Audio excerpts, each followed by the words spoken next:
What's up, everybody? Welcome to another episode of the Conquer podcast. I'm your host, Ryan Butchentini, with my main man, Jason Leiden. Today, we are a week or so out from the age group semifinals. So I wanted to dive into kind of some principles of training for longevity, maybe talking about some next steps, the sport. I don't want to say it's in a rocky place. I don't think it's in a rocky place, but I think people are reevaluating where they want to go, maybe reevaluating some competitive aspirations and maybe looking for the next steps, especially in that, bracket of athletes. So I figure we should probably, maybe dive into what those principles may look like training for longevity.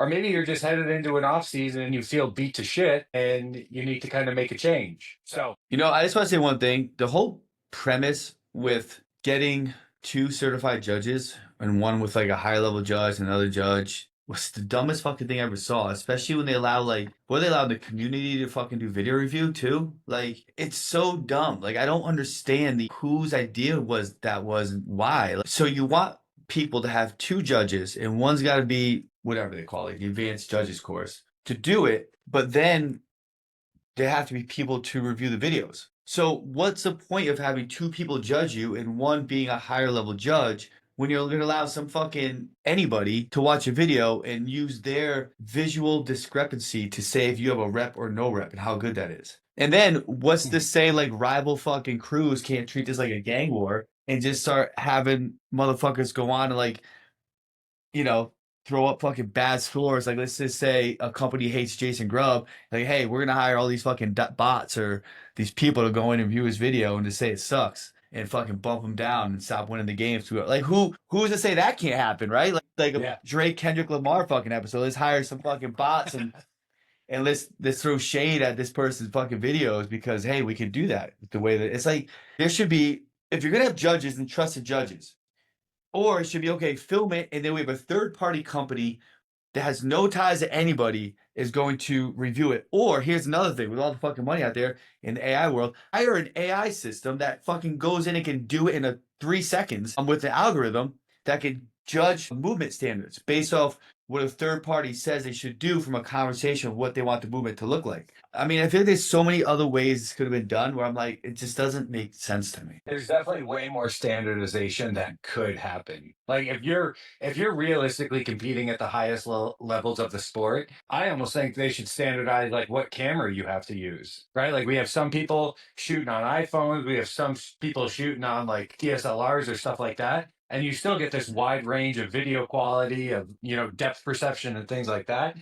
So I think that's something that doesn't get talked about enough. But Kyle Ruth, one of the coaches at Think Tank, brought up a great point. Like in his qualification process, he said he had 14 outside video reviews, right, of people judging his stuff, and the guy two places below him had zero. And if you have no video reviews, it's an automatic move on. It's What? crazy, crazy.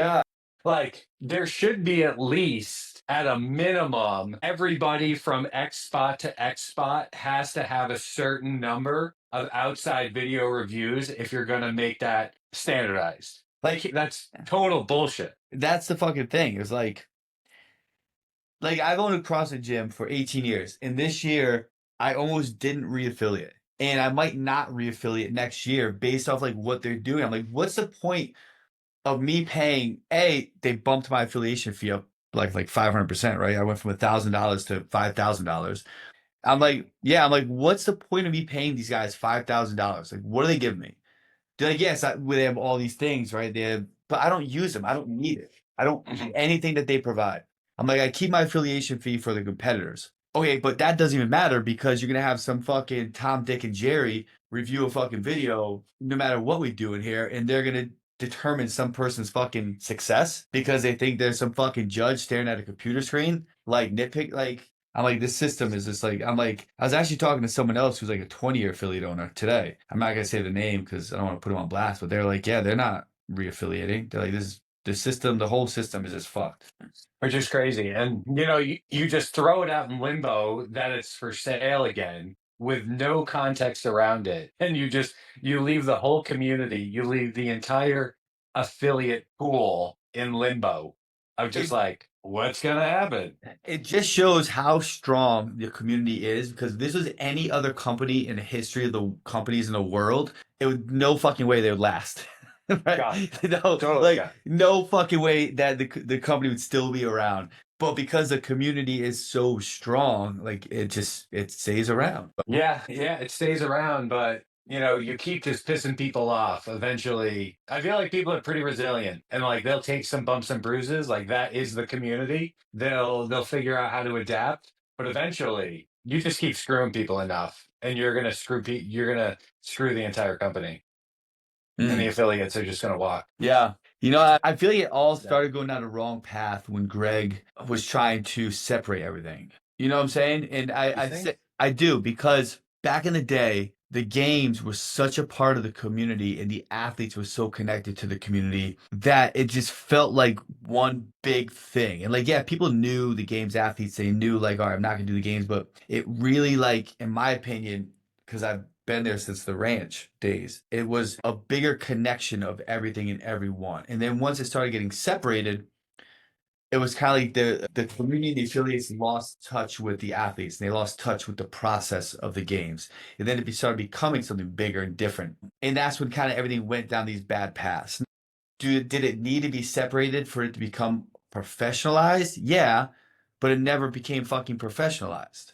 Right? The high level Mhm. athletes never became like yeah, you have a certain amount of them making money, but most of them don't. Most of them fucking lose money if they make the highest level, right? So, yeah, no, that's just my opinion. I feel like the community and the games and the atmosphere and the connection to the athletes and the athletes' connection to the community and all that stuff was so strong before everything started getting separated. Then it started getting separated to like quote unquote health versus the games. They're two different things, and yeah, we know that. Like we know health and the games are two different things. It's like saying, you know, it's like separating world class marathon runners versus people that are running 5Ks. Like it's not a separation. You just fucking know you Yeah. can still go out and run. Man, I don't know. Maybe I'm just old. Maybe I'm dating myself. I just think we had cooler fucking athletes back then. Like people with cooler personalities. Like they were still doing stuff outside the sport, or I don't know. And maybe that realistically, maybe they're not cooler athletes. Maybe CrossFit just did a better job about telling their stories about who they are. I There was think a deeper connection to them. that's my point. It's like we you Yeah. do, but they were connected to the affiliate more. Meaning, you know, you had Rogue versus Again Faster, right? You had Savan or I forgot their other names, but they had all these video clips up of the high level Mhm. athletes in these interviews. Even when I started, how did I learn about CrossFit? Watching videos of their high level athletes doing this stuff, right? Annie Sakamoto, Eva T, Nicole Carroll, all the dudes, like they were the prime athletes in the sport and everything was a video of them, right? So I think their storytelling around the athletes and who they were and what they were, like, you know, A Life in a Day of Rich Froning, right? When they first did that video and pulling up to his house, like way back when. And Yeah.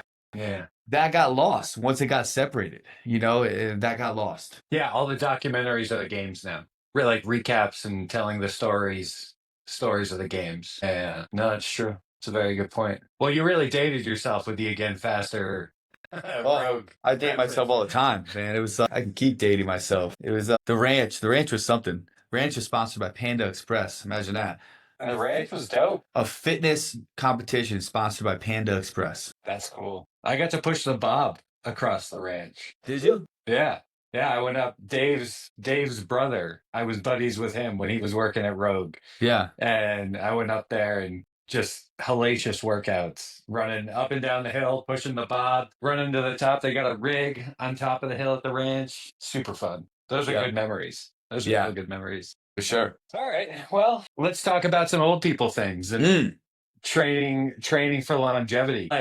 I we kind of touched on it a little bit last week and your evolution of training and how you're like you've got some big time goals. Like you still what? You want to trap bar deadlift like 600 still. Like Did you've that. got some. Check that off. Check it off. Did you? Yeah. Check that one off. So nonchalantly. Uh, Well, I see your training videos and you look like you're dying. So I know the efforts there, but you've moved through the chapters. You've done the highest level. Like what does longevity actually mean to you at this point? Right? Because I think it means different things for anybody, just like CrossFit means different things to just about everybody. Like if someone's like, "Hey, I want to train for longevity," what does that look like? That's a great question. I think from a 50,000 point view, right, longevity means having a high quality of life in your twilight years, right? No matter what that looks like. And I know people say different things about what that means to them. To me, that means I want to be able to sprint, lift, jump, run, and play for as long as I can. And that to me is my personal definition of longevity. I want to be 80 years old. I want to be able to sprint up a hill, sprint down a hill. I want to be able to jump. I want to be able to broad jump. I want to be able to balance. I want to be able to rotate and move quick. I want to be able to throw people. I want to be able to throw things. I want to be able to play a sport. I want to be able to like just go out and pick up a stick and play with my daughter or my son without having to overthink about anything. So to me, and then at times, if I need to, I want to be able to, I want motherfuckers to feel the strength if need be, right? You just know you can feel so much strong. To me, I want to be able to do that for as long as I can, and that's my personal definition of longevity, right? And it will shift at times, and I think the way it will shift is just how I apply different stressors, right? So you mentioned a goal about a 600-pound trap bar deadlift. And I was pushing that fucking hard and I hit it and then my back fucking felt it, right? And it's like, so I would be back squatting heavy and trap bar deadlifting heavy. And I can't do that as frequently. So I switched to more unilateral work and more hip thruster work. I do it less, but I still push it hard, right? And to me, as you navigate the landscape of longevity, it's about understanding how you need to change things based on what your goals are, right? If my goal was to do a 100-mile bike ride at 85, then my training for that would be a lot different than what it is now. But to me, that's not my definition of longevity. Sure, I want to be able to bend over and move quick as I age, so I got to put the right things into place. But yeah, sprint, run, jump, lift, play. And I want to do that when I'm 100 years old. I like that. Like when I hear you say that, I just think of like movement without thinking almost. Like I just want to be able to do something without having to like walk through the mental process of how am I going to do things or, movement freedom, whatever it is you want to call it. Yeah. Yeah. And I feel restricted at times, right? Because my hip is jacked up or my back. And like this morning I'm walking my dog and I bend over to pick up a shit and I had to think about it. And I'm like, I'm tight, right? It's like 5 a.m. and I'm like, okay, I don't want to have to do that. So what do I need to do to change that? I should probably start stretching more and do all these other things, right? So I think it's a constant evolution to me with longevity, as long as you understand what longevity means to you. And for some people, their longevity might be they want to be able to walk and put groceries away or put their arms up overhead. And I don't think there's a right and wrong for longevity. I just think people need to understand what they're doing it and why they're doing it, what they're doing it for, right? And understand like, okay, there's always going to be a risk versus reward. And if you want to clang and bang every single day and kill yourself every single day, is that going to play into longevity? Well, no, it's going to play into now. So formulating what longevity is for that person and then putting the things in place as they age and times change and needs change to correlate to what they need. And I think the biggest thing that kind of pisses me off is, people will have like a sudden change or urethra moment as they age, and then they bash everything fucking else that they did, right? It's like, they'll start bashing back squatting and this, and that's like, well, no, like that shit's still fucking great for the right population. Just because it doesn't work for you anymore doesn't make it wrong, right? And that's just a side note of something that pisses me off when people like change their philosophy on something because of how they're feeling, but then they bash everything else. Yeah, the task obviously changes, but I don't think people give enough credit to like what's their current biomarker of performance or like what's their marker of performance. So in your example, right, like back squatting is a metric of performance and they may need that for whatever it is they want to do. Mhm. And I know in my own personal like pursuit of longevity as I've kind of like switched my metric set, switched my goal set, I had to change all those metrics where like I don't care about arbitrary numbers anymore in lifts. I care more about like the biomarkers. So doing like more blood testing. And now I'm like super focused on like what my resting heart rate is now, or Yeah, like HRV, and changing, I guess just like changing the performance metric of what I'm trying to improve and adjusting training to achieve that thing. And it's allowed me to undulate training or just like adjust training stimulus day to day, week to week with way less ego involved in it. totally. You know, longevity can be a motherfucker because it can creep up on you really fast. And if you don't keep it in your back of your mind at a young age, you know, you can be put behind the eight ball. And I see this a lot with, well, I see my dad, right? My dad never thought about longevity. He was just kind of like a Vietnam War vet, drinking Budweiser, you know, fuck the world type attitude, right? Yeah. And now the dude has like no teeth. He's like paralyzed in his neck. He has Parkinson's. You know, he can't. His left foot has no movement in it. Feeling like now it's like he literally just has to like sit on a couch Mhm. all day, right? I look at that and I'm like, I think longevity is. I say a motherfucker because like if you kill yourself every day at a young age and you do it for sport or you do it for something, it's going to catch up on you, which can put you behind the eight ball in order to live more active and live a healthier twilight years. So it's something that I think everyone has to have in their back of their mind and understand what the risk versus reward is on what they're doing. And for me, it really kind of clicked in more. Really, I'm 45. I wouldn't really say till I was 40s. I never even thought about longevity. Never even Yeah. cared about it, right? Thankfully, nothing ever happened that really jacked me up or could hurt me, but I've seen it happen with a lot of people. And so I think it's something that everyone has to think about, but I think people need to understand like what it is. Like what's that deck of cards that they're holding that can keep them on the right track for it. Do you think people would trade their physical accomplishment? Like use Ronnie Coleman for an example, right? Like, dude, just astronomical. Like change the world of strength training, of bodybuilding, like whatever. And dude walks around with like a cane and And he said he would do it all maybe over even a again. wheelchair there. Yeah. So like that's wild to me. Right. Where it's like he held that goal in such high regard to be able to work at that level. I don't think that's the norm for everyone. I don't think a lot of people would want to make that trade-off. But it is pretty interesting. You know, I guess it really does come down to having that conversation with yourself. Does achieving this thing now in my, developmental or kind of like midlife chapter, is it worth sacrificing the later chapters? I think that's the golden goose if people can answer that, you know. And I think Yeah. for some people they would do it all over again. And I think other people wish they never did it to begin with. So I think it just comes down to the individual and the amount of passion and love they had for what they were doing, and then the demand of it, and if it was worth it for them, you know. Yeah. I mean, it's almost the impossible question to answer because you're like, all right, well, what if I can't do all these things now? And you're like, you almost have to play all these scenarios in your head of, well, if this does go bad, what is life like? Mhm. Yeah, it's interesting. I don't know.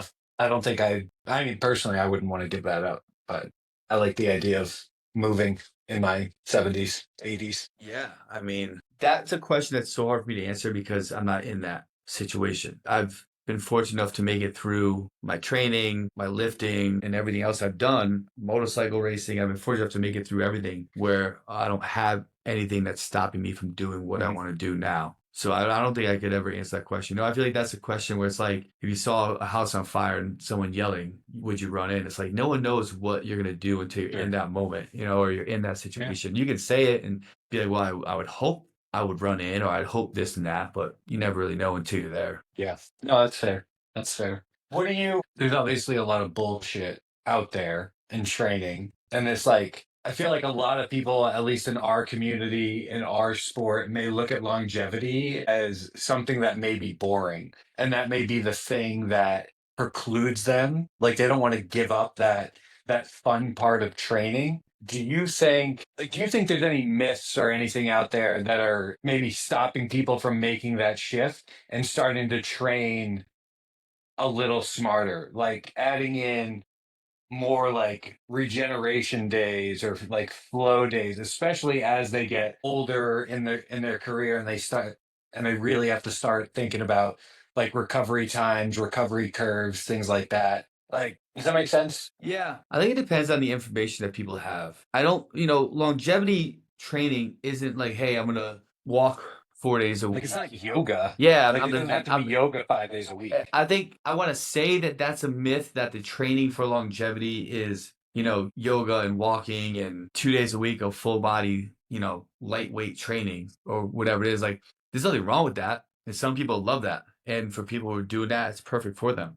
There might be a myth that easy training is associated with longevity work, possibly, which I think is anything farther than the truth. I think when you look at longevity, or I look at longevity, I look at it from a holistic point of view. So what's all encompassing for me to be able to do what I want to do when I'm 70, 80 years old, right? And that's, well, I need to maintain strength, have a strong strength foundation. And how am I going to do that? Well, I mean, there's 8 million different methods of doing that, and they're all right. I need to be able to move without thinking. Well, what do I need to do to be able to move without thinking? Well, I got to have proper mobility. I got to have proper flexibility. I have to take care of my body. I have to have proper recovery tactics and warm up protocols, which can change depending upon the day. I want to have good blood work. Well, what does that mean? Well, I got to stay on top of my blood work. I got to eat right, make sure I get enough sun. I need good quality sleep. I drink lots of water. Don't overconsume alcohol. Stay away from drugs. Like all the shit, right? Getting my vitamins. I think that's the formula that people have to think about is when you're 80, 90 years old, if you're making that long, or you're in the last 10 to 15 years of your lifespan, what do you want to be doing? And you have to start thinking about that now to set yourself up for success for that. Like, do you want to sprint? Well, then you need to be able to sprint now if you want to sprint then, right?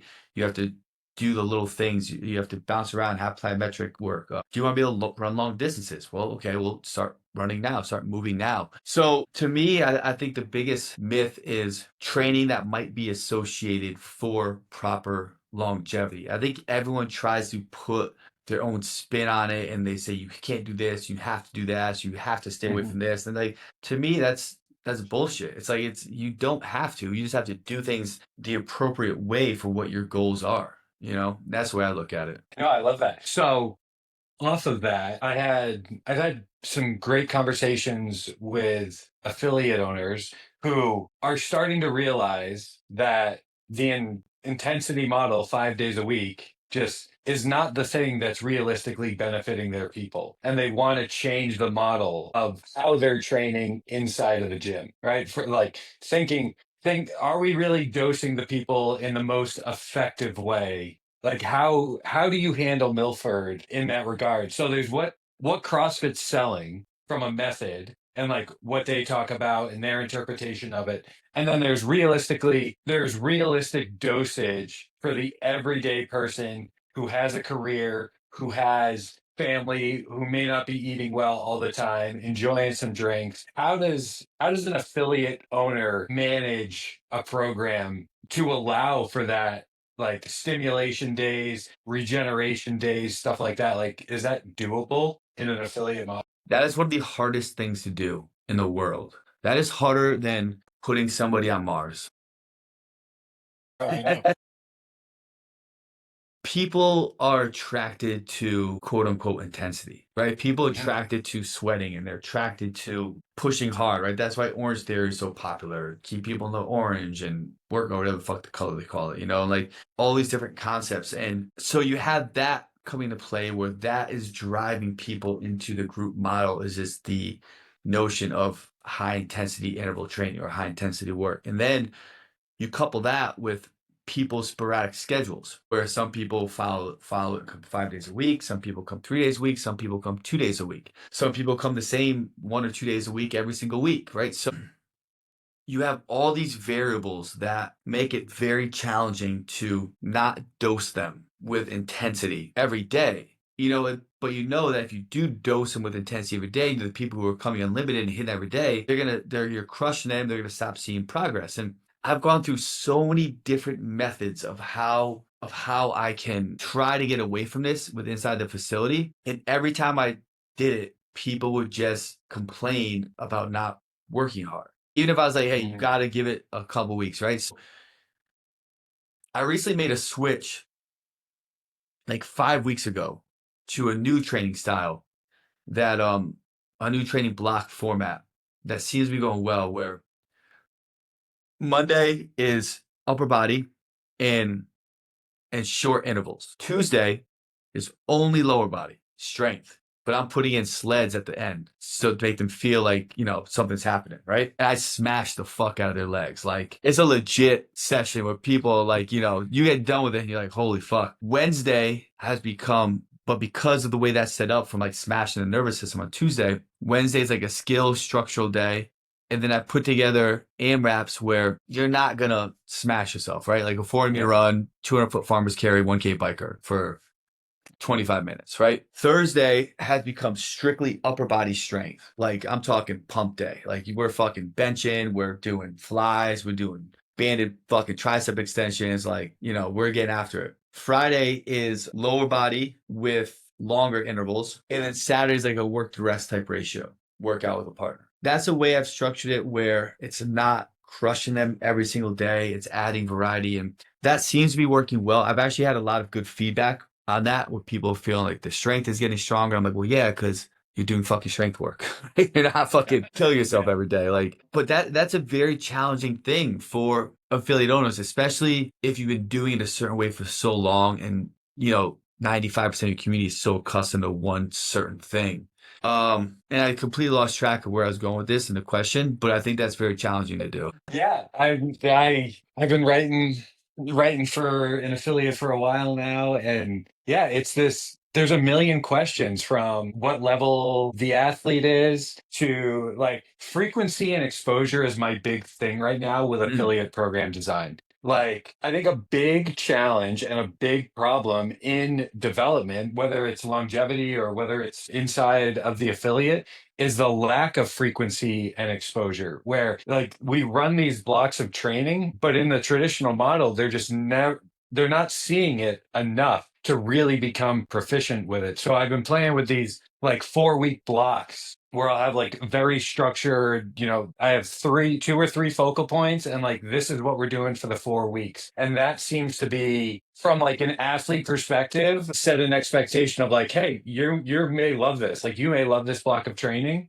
but if you don't love it, it's only 4 weeks. So don't get that pissy about it. It's going to benefit you no matter what. And like, through conversation, that's been really helpful, I think, for people to make the mind shift, the mindset shift of, okay, we're actually like, we're doing something, like we're actually training now. We're not just coming in to exercise. And that was a big mindset shift for a lot of people, where you really create a delineation of coming in for a CrossFit class and training.